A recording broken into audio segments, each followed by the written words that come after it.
ট্যাক্সের টাকায় মসজিদ তৈরি করতে পারে, তাহলে হুমায়ুন কবির তার পকেটের টাকায় মসজিদ তৈরি করতে পারবে না কেন? মমতা বন্দ্যোপাধ্যায় যদি মন্দির তৈরি করে, সরকারি টাকায় মন্দির তৈরি করে তিনি যদি সাসপেন্ড না হয়, তাহলে ফিরহাদ হাকিম কেন হুমায়ুন কবিরকে সাসপেন্ড করবে নিজের টাকায় মসজিদ তৈরি করার অপরাধে? এই প্রশ্ন কিন্তু তুলছেন, এবং মুর্শিদাবাদের লোকজন বলছেন তারা কিন্তু এবার আর তৃণমূলের পক্ষে নয়, আগামী 26-এ তারা কিন্তু হুমায়ুন কবিরের পক্ষে থাকবে। তারা হুমায়ুন কবির যে নতুন দল করবেন বলেছেন সেই দলের পক্ষে থাকবে। কেন আপনারা কার পক্ষে?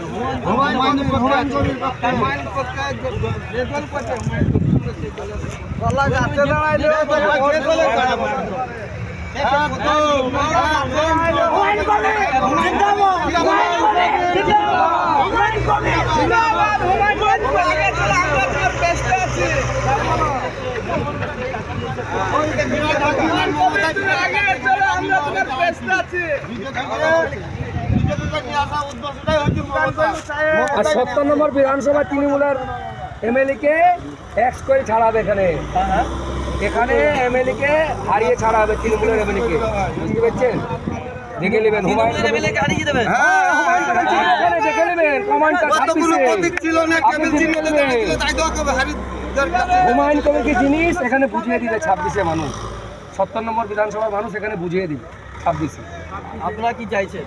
আমরা চাচ্ছি হুমায়ুন কবিরকে চাই আমরা, মানে মমতাকে সাথ দেবেন না? আমরা কাউকে চাইনি, যা চাই হুমায়ুন কবির যা করবে। হুমায়ুন কবির এখানে যদি নির্দলেও দাঁড়ায়, এখানে হুমায়ুন কবির যাতে থাকবে তাতে আছে।